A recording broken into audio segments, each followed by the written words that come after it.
MIPA, selamat datang di podcast Alumni Menyapa episode 2. Podcast Alumni Menyapa episode 2 kali ini mengusung tema Excel to Excellent, membangun karir dari pengalaman dunia itu bagus. Sebelum kita mulai podcast hari ini, kenalin aku Handana Fioradatul Aisy yang bakal nemenin kalian nih ngobrol-ngobrol seru dan ngobrol-ngobrol asik bareng alumni kita.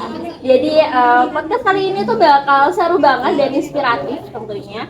Bareng alumni yang keren banget, yang penuh dengan challenging banget pasti. Dan langsung aja kita sambut bareng sama Kak Dwiki. Halo Kak. Halo. Bisa kenalin diri dulu nih Kak. Siapa sih Kak Dwiki itu sebenarnya gitu? Kan banyak yang nggak tahu nih. Siapa sih? Oke, baik, kenalkan nama saya Dwiki Eko Satriawan. Saya sekarang merupakan mahasiswa S2 di jurusan Biologi Fakultas MIPA. Sebelumnya juga saya merupakan alumni sarjana S1 dari Biologi juga Fakultas MIPA Universitas Jember. Dan saya diundang di sini karena saya berkesempatan beberapa kali di tahun 2023 dan 2025 ini melakukan exchange seperti itu. Wah, keren banget, udah exchange-nya udah exchange nih pas ke luar negeri kan Kak. Nah, apa sih Kak motivasi Kakak itu bisa ngikutin program exchange ini? Terus apa sih yang ngebuat diri Kakak tuh kayak aku harus ikut program ini gitu? Nah, baik. Kalau motivasi aslinya kalau kita bicara ke luar negeri untuk belajar dan dibayarin itu aslinya siapa sih yang nggak mau kan? Iya, gitu benar kan. banget. Jadi ya karena pertama itu karena ke luar negeri dan dibayari juga, jadi itu aku mau gitu, termotivasi untuk ikut. Jadi di awal itu tahun 2023 aku berkesempatan untuk exchange ke Jerman waktu itu karena ada dapat kesempatan juga waktu itu ada seleksi dan aku ikut daftar, nge-apply, wawancara dan akhirnya mendapatkan ya alhamdulillah. Kemudian di tahun 2025 kalau di tahun 2025 ini agak sedikit berbeda motivasinya karena di programku yang 2025 ini itu di program untuk mahasiswa S2. Kemarin itu kan ada agak bimbang aku mau daftar S2 di jurusan di Universitas Jember lagi atau enggak. Tapi karena ada tawaran dari dosen dan juga ada tawaran untuk mendaftar S2 dan mendapatkan kesempatan untuk exchange lagi, makanya saya termotivasi untuk mendaftar lagi. Dan alhamdulillah ketika mendaftar ya dapat. Berarti motivasinya sangat besar banget ya Kak. Terus bagaimana sih Kak awalnya Kakak tuh bisa dapat kesempatan, kok bisa gitu dapat kesempatan exchange ke luar negeri gitu? Persiapannya tuh dimulai dari apa? Sedangkan kalau kita lihat ya Kak dari di luar negeri pasti banyak banget pesaingnya, dan dari diri Kakak itu gimana biar kayak ngerasa ini udah kesempatan yang bagus gitu? Yeah.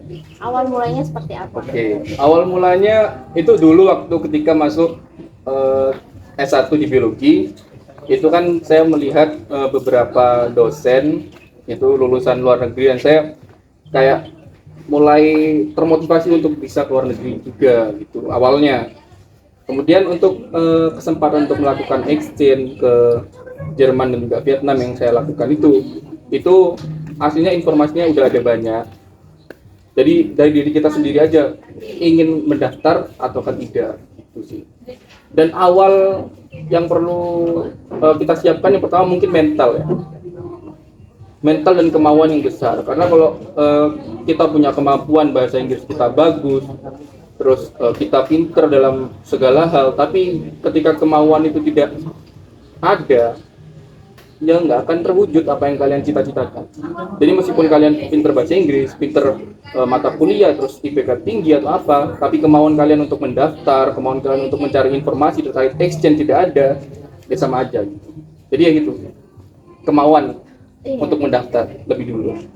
Berarti udah diniatkan ya Kak? Iya, ya? benar. Udah diniatkan dari awal, udah ada kemauan, aku udah ada kesempatan nih, ada kesempatan beasiswa nih gitu. Terus habis itu udah ada niat, aku pasti harus untuk daftar beasiswa tersebut. Bener kan nggak ada salahnya juga untuk kita mendaftar gitu. Iya, Nggak ada bener ruginya untuk kita gitu.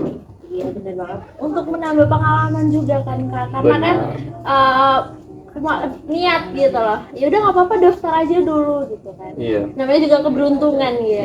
Benar. Keberuntungan banget. Nah, selanjutnya nih Kak, bisa diceritain nggak Kak selama proses perjalanan mendapatkan dari itu ke Jerman, terus mendapatkan beasiswa juga, itu sih gimana sih Kak, ada tantangan seperti apa yang Kakak hadapi gitu selama proses-proses tersebut? Ya. Oke, mungkin kalau gimana jalannya, gimana tantangannya, aslinya ya banyak. Sebelum dapat aja itu tantangannya juga ada banyak. Jadi kayak kita harus menyiapkan CV kita yang bagus agar bisa dilihat sama yang menyeleksi administrasinya. Terus kita juga harus banyak ikut kegiatan kayak organisasi, terus kemudian ikut perlombaan, itu juga bisa mendukung kita dapat dilihat pada proses seleksi administrasi tersebut. Gitu. Dan juga kemampuan bahasa Inggris kita. Kemampuan bahasa Inggris itu minimal untuk kita melakukan exchange ke luar negeri, itu minimal kita nggak harus bagus-bagus banget, harus TOEFL yang berapa nih poinnya atau berapa. Sekarang itu banyak banget exchange itu yang malah tanpa syarat untuk TOEFL atau IELTS gitu. Tapi yang minimal kita harus bisa basicnya untuk bahasa Inggris. Kemudian terkait setelah proses pendaftaran, setelah kita dapat pengumuman nih, itu banyak banget yang perlu disiapin. Kita ke luar negeri kan banyak dokumen harus nyiapkan. Kalau ke Jerman tuh harus menyiapkan visa. Kalau ke Vietnam itu agak mudah, tapi karena waktu itu aku hampir 5 bulan, jadi harus ada visa juga. Itu ribetnya administrasi, jadi harus ke Surabaya. Temanku juga waktu ada yang harus ngurus ke Jakarta, harus ke kedutaan, gitu-gitu. Jadi meskipun kita setelah udah dapat beasiswa untuk luar negeri, itu prosesnya masih agak panjang, masih ada dokumen-dokumen yang harus disiapkan. Kalau kata dosenku dulu yang ngomongin tentang masalah izin ini, kita itu jangan terlalu senang dulu ketika pengumuman udah dapat. Kita itu harus senang ketika kita sudah sampai di negara tersebut. Jadi setelah mendapatkan udah ketemu lolosnya, ternyata banyak banget ya Kak hal-hal yang harus dipersiapkan. Ya banyak Banget pastinya. Terus kan Kakak ini S1-nya dapat KIP ya, dan S2-nya dapat beasiswa unggulan. Dan itu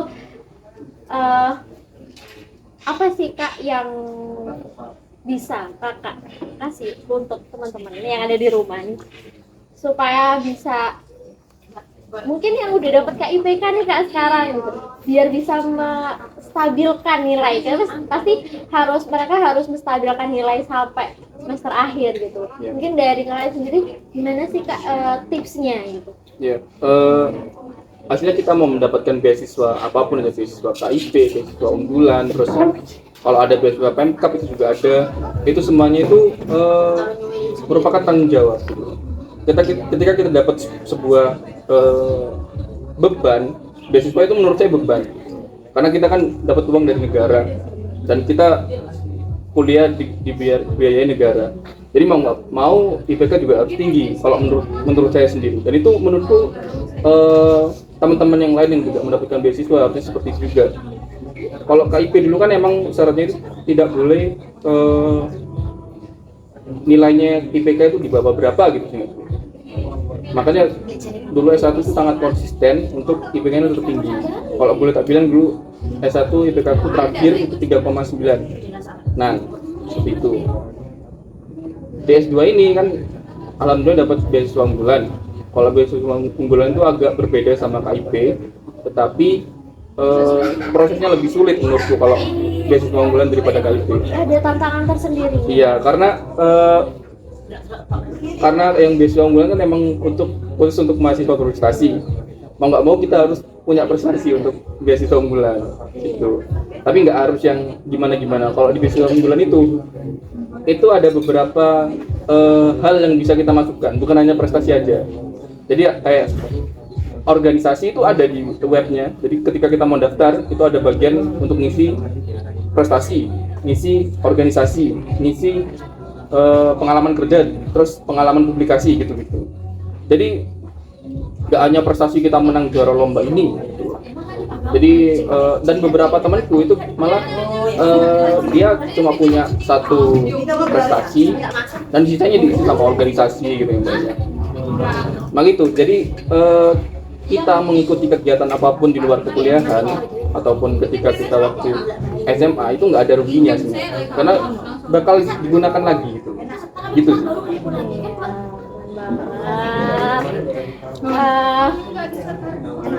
Itu sangat konsisten ya Kak, berarti untuk dapat tadi bilang kalau dia sudah itu adalah tanggung jawab buat diri sendiri, dan memang harus sangat-sangat konsisten mempertahankan gitu nilai, terus harus balance dengan organisasi juga, pengalaman, relasi dan segala macamnya gitu. Balik lagi nih Kak, tadi bicara soal student exchange-nya Kak di negeri. Selama di Jerman dan juga di Vietnam, apa sih Kak, ngapain sih gitu? Sebenarnya orang study exchange ini apakah cuma belajar Kak, atau Kakak hal apa yang Kakak dapatkan selama di Jerman dan juga di Vietnam? Oke, ini aslinya panjang banget, tapi aku persingkat aja biar mudah dipahami. Kalau exchange itu ada beberapa jenis aslinya. Ada exchange itu yang untuk riset, ada exchange yang untuk study visit, ada exchange yang untuk belajar di kelas itu ada. Kalau dulu aku tuh yang ke Jerman itu namanya study visit. Jadi kita visit ke beberapa universitas di Jerman. Di Universitas Flensburg, University of Applied Science di Flensburg, Jerman, kemudian di Kiel juga waktu itu, dan beberapa universitas lainnya. Kemudian kalau yang di Vietnam ini itu aku tipe exchange-nya itu merupakan exchange yang riset, jadi based research. Jadi aku melakukan riset S2 aku di Vietnam dengan dana dari Jerman. Jadi dua exchange-ku yang dilakukan di Jerman juga Vietnam itu sama-sama basicnya dari Jerman semua. Terus yang yaitu kalau yang di Jerman itu beberapa aku ada ikut kelas, tapi kebanyakan visit, jadi ngelihat labnya universitas itu kayak gimana, lab alat-alatnya. Kalau yang di Vietnam itu benar-benar aku kerja lab untuk mengerjakan risetku yang aku kerjakan di Vietnam itu aku ingin membandingkan antibiotik resisten bakteri yang dari ayam kampung dan juga ayam broiler, jadi kubandingkan. Dan program risetnya itu program riset yang bergabungan dengan 3 negara. Jadi ada negara Vietnam, negara Afrika, Zambia, kemudian yang terakhir Indonesia. Jadi 3 negara kolaborasi, dan yang didanai langsung sama Jerman. Itu sih. Keren banget, speechless dengernya. Sangat amazed banget ternyata pengalamannya. Terus Kak, selama di 2 negara tuh kan pasti berbeda dong sama di Indonesia gitu, entah itu kulturnya, terus makanannya dan segala macam. Gimana sih cara Kak Dwi itu bisa menyesuaikan diri gitu? At least kan Kak udah dari kecil kan di Indonesia gitu, pas udah di luar negeri itu gimana sih Kakak menyesuaikan diri gitu? Ya. Kalau kita bicara tentang perbedaan, banyak banget perbedaannya. Dan waktu ke Jerman dulu tahun 2003 itu kan merupakan pengalaman pertama aku untuk keluar negeri. Kalau biasanya orang keluar negeri kan biasanya yang cari yang di Asia dulu, gitu ya, deket-deket dulu. Ini langsung di negara yang udah cuacanya beda, suhunya beda, jadi kulturnya beda, semuanya beda. Jadi mau nggak mau kita harus menyesuaikan. Mungkin di Jerman dulu sulitnya itu pertama karena negaranya bukan negara yang mayoritas muslim, dan saya muslim, jadi agak sulit untuk mencari tempat untuk ibadah, terus mencari untuk tempat makanan halal itu ada, tapi ya harganya agak mahal kayak gitu. Kemudian kalau di Vietnam itu juga sama. Vietnam kan karena negaranya bukan mayoritas muslim juga, jadi mau nggak mau kita harus menyesuaikan. Di Vietnam dulu aku kan tempatnya di Hanoi, di ibu kotanya. Di situ aja yang aku tahu ya, itu masjid hanya ada satu, dan perjalanan dari lab ke masjid itu lumayan, jadi sekitar mungkin 5 sampai 10 menit lah naik Gojek dari labku ke masjid, untuk masjid doang 5 sampai 10 menitan. Sama makanannya agak sulit karena ya banyak yang gak halal gitu, jadi harus hati-hati aja lah. Iya, karena kan kalau di luar negeri kan ya beda banget ya Kak sama Iya. di Indonesia yang mayoritas di Indonesia yang muslim gitu. Sedangkan di luar negeri kan banyak banget tantangannya kayak mungkin dari makanannya juga mungkin sulit, terus tempat ibadah dan segala macam gitu. Iya. Jadi dari Kak Diki sendiri itu kan nggak cuma tantangannya nggak cuma di riset aja ternyata nggak cuma di pendidikannya dan biasanya exchange-nya tersebut lah, tapi juga di lingkungannya. Jadi tantangannya cukup besar banget ya Kak ya di dua negara gitu. Terus yang Kakak sendiri udah dari kecil ada di Indonesia, terus ke luar negeri pasti perbedaannya tuh sangat-sangat berbeda banget. Iya benar, tapi terkadang orang-orang kalau baru pertama kali untuk melakukan mau pergi ke luar negeri nih ya, mau exchange atau apa, kadang mereka itu takut dulu, takut gimana nantinya di sana, bagaimana atau apa. Yang penting kan juga ada beberapa kasus yang ke Kamboja dan lain sebagainya itu kan takut kan kalau gitu kan. Akhirnya yang penting yang kita ikuti programnya itu program yang benar, terus programnya udah ada jelas lah, pokoknya intinya jelas nih dari mana, dananya dari mana, terus nanti mau di sana itu mau ngapain, itu bakal aman-aman aja kok. Dan kita itu jangan melihat di luar negeri nanti banyak orang jahat atau gimana gitu. Orang jahat itu ada, orang baik juga banyak gitu loh. Orang baik itu banyak banget gitu. Dan aku malah sepengalamanku aku ke luar negeri, ke Jerman maupun Vietnam, itu malah aku nih kadang ya kayak di Indonesia aja nih, kan banyak banget orang-orang yang baik-baik gitu loh. Yang jahat ya sama di Jerman dan Vietnam juga sama gitu loh. Jadi ya jangan takut lah untuk mau untuk pergi ke luar negeri, apalagi untuk exchange gitu ya. Iya benar banget ya. Dan menurut Kakak apa sih perbedaan sistem pembelajaran antara mungkin di universitas kita sendiri gitu ya sama di luar negeri? Mungkin perbedaannya ya cukup banyak banget gitu. Tapi apa sih pengalaman yang mungkin berkesan buat Kakak? Untuk sistem pembelajarannya berbeda, itu yang paling kerasa berbeda itu di Jerman. Karena kan mungkin karena Jerman itu Eropa dan Vietnam kan sama Indonesia kan sama-sama Asia ya. Jadi sistem pendidikannya mirip-mirip gitu lah. Tapi untuk yang di Jerman tuh sistemnya agak berbeda karena kayak kalau di Indonesia kan dosen ketika ada mahasiswa nggak masuk kan langsung di alfa atau apa. Kalau di sana itu enggak, kalau mahasiswa yang nggak masuk ya udah dibiarin gitu. Jadi emang bener-bener itu mahasiswanya sendiri yang ingin belajar gitu. Dan sangat rendah sekali ketika mahasiswa itu mau bolos di Jerman. Kalau di Indonesia kalau nggak di absen malah mending nggak usah mahasiswa aja gitu kan. Kalau di sana enggak, karena itu benar-benar mereka karena minat untuk belajarnya tinggi mungkin ya. Jadi ya gitu, ini nggak terlalu yang gimana. Dan di sana itu kebanyakan berbasisnya itu bukan yang disuruh ngajar di kelas berjam-jam, kasih materi ini pakai PPT yang panjang itu enggak. Jadi mereka itu kebanyakan langsung praktek gitu loh. Jadi biasanya itu langsung praktek gitu, kebanyakannya ya. Materi ada tapi nggak sebanyak yang dipraktekkan. Seperti itu sebetulnya. Dan mungkin yang sedikit berasa untukku ya yang di luar negeri daripada di Indonesia itu karena bahasanya sih. Emang dari dulu kan batasan bahasa itu sangat sulit ya untuk ditembus ya.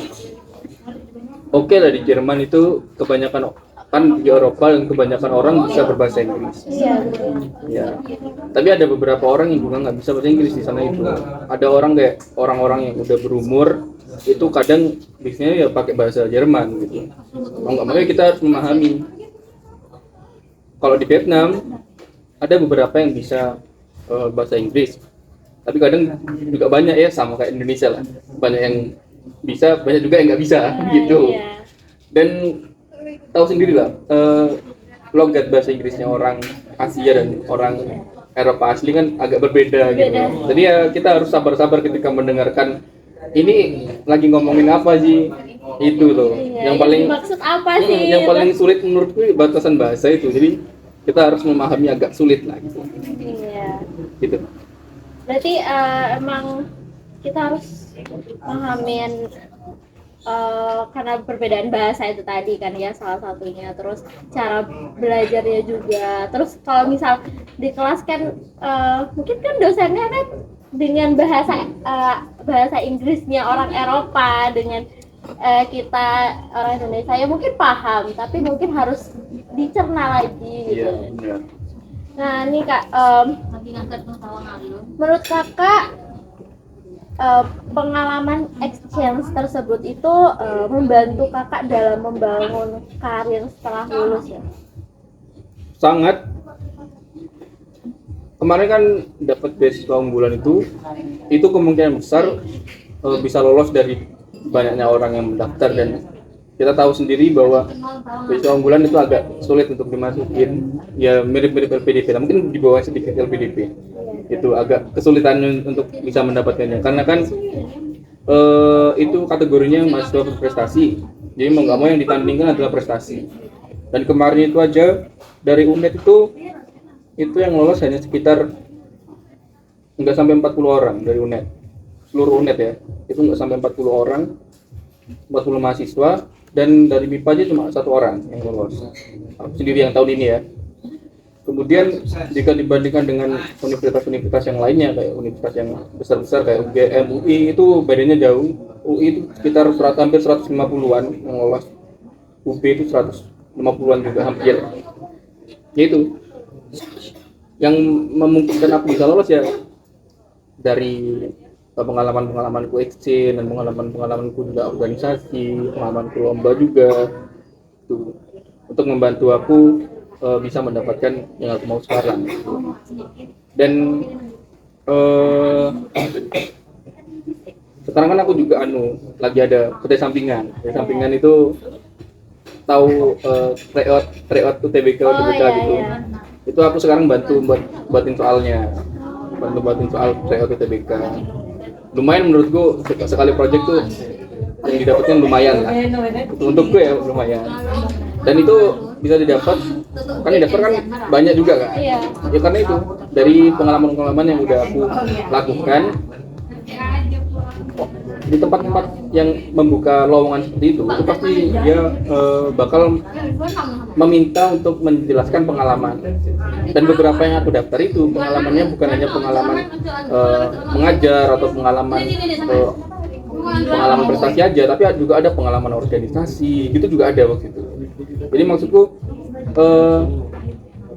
yang kita lakukan di luar perkuliahan, terus kegiatan-kegiatan program-program yang kita ikuti itu bakal membantu kita dalam menambah pengalaman yang kita punya dan apa yang branding kita ke orang lain gitu, yang ingin kita lakukan setelah kita lulus dari perkuliahan seperti itu.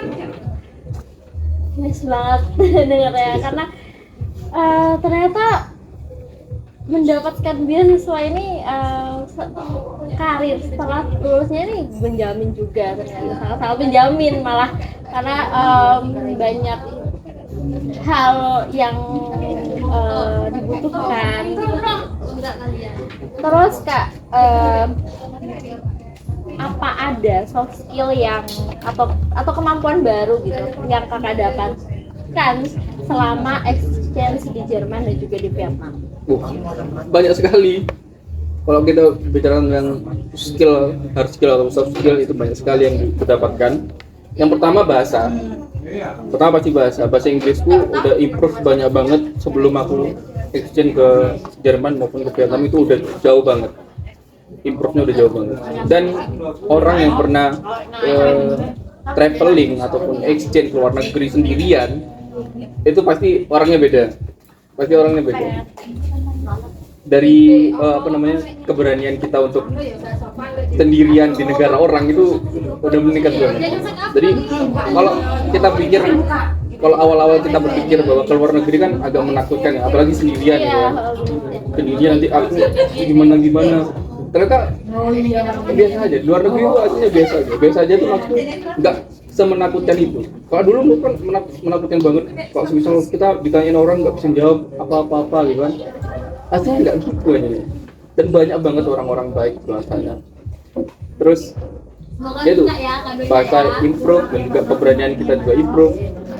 Untuk skill lainnya seperti skill lab, karena aku yang di Vietnam itu benar-benar riset. Dan di Vietnam itu aku di lab yang Vietnam itu kolaborasi dengan Jerman. Jadi labnya benar-benar lab base-nya kolaborasi Jerman dan juga Vietnam. Dan beberapa orang di sana yang ada di lab itu untuk kemampuan berbahasa Inggrisnya juga lumayan. Jadi aku aman-aman aja lah, maksudnya nge-lab di sana karena beberapa orangnya bisa bahasa Inggris.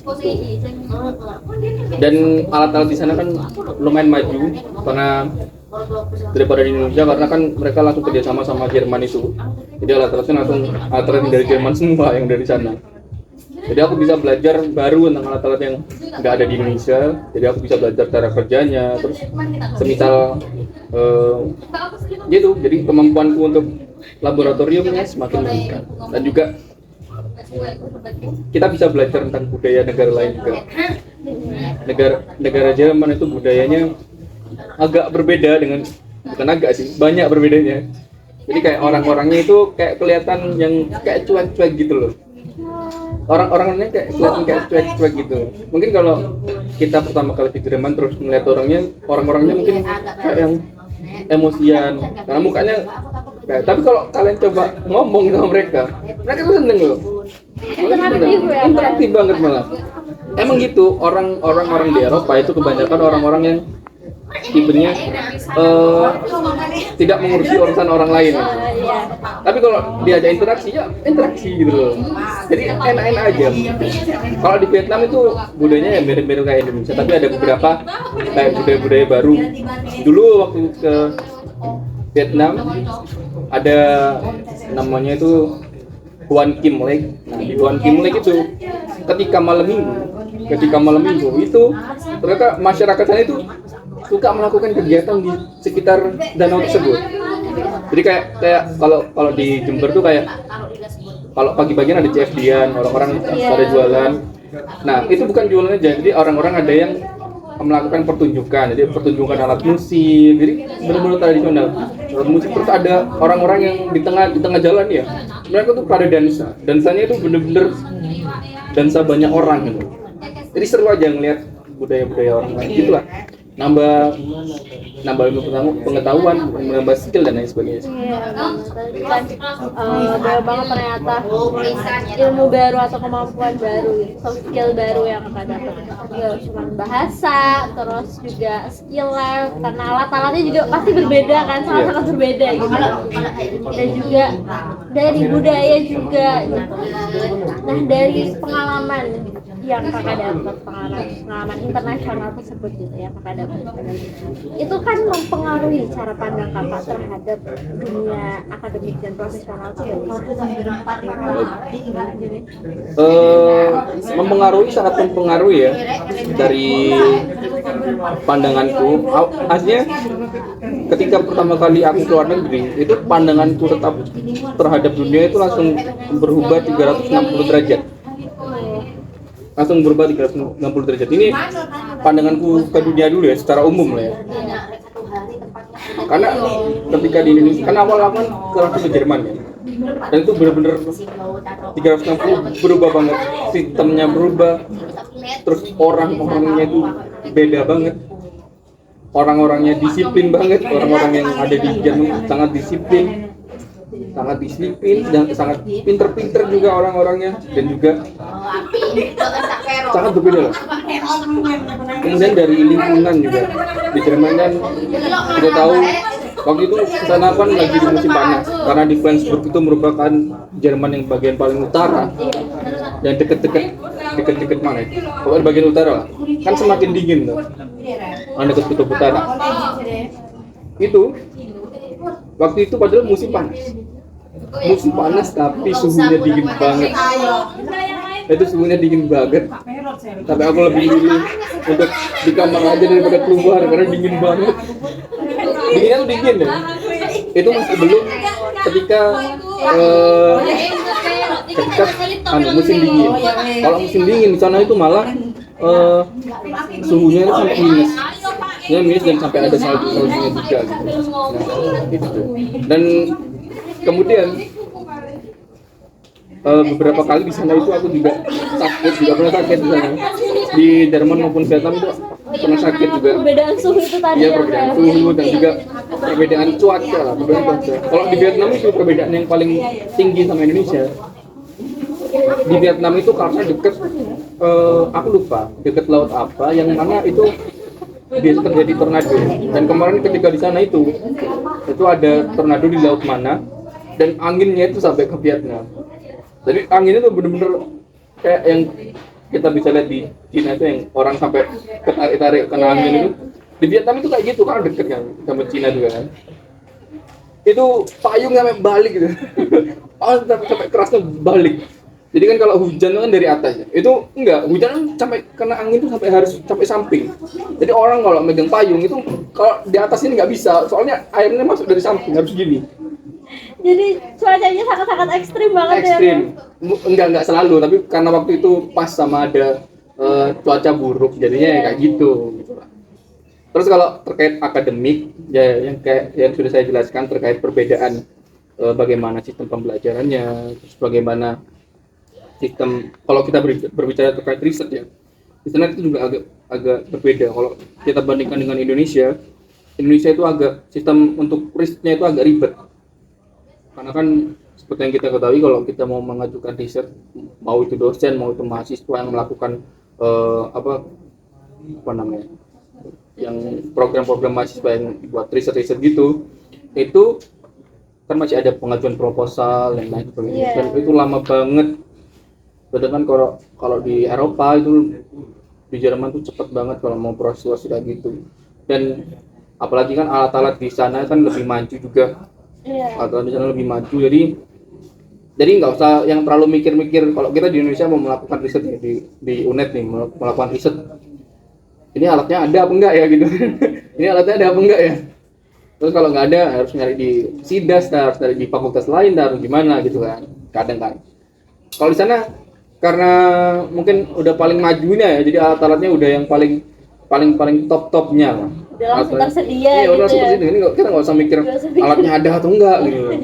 Dan proposal itu pemrosesannya cepat. Kalau di sini kan kadang masih ada seleksi proposalnya di ACC atau enggak, dan itu prosesnya lama banget buat mengajukan proposal riset di Indonesia. Mungkin sistem itu sih. Kalau mau diterapkan di Indonesia ya bisa-bisa aja.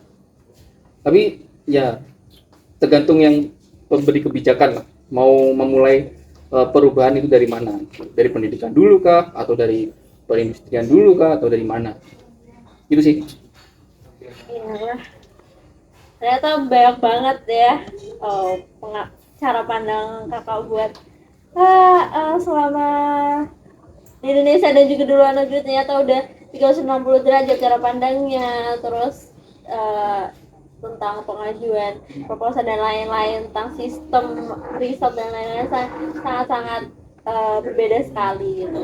Dan menurut kakak nih, gimana sih caranya buat tetap semangat belajar di negara orang? Karena pasti saingannya banyak banget gitu kan, gak cuma kita gitu, gak cuma, tapi ada orang-orang yang jauh lebih gitu, dan pengalamannya jauh lebih banyak gitu. Gimana cara Kak untuk tetap berkonsistensi gitu terhadap hal tersebut? Ya.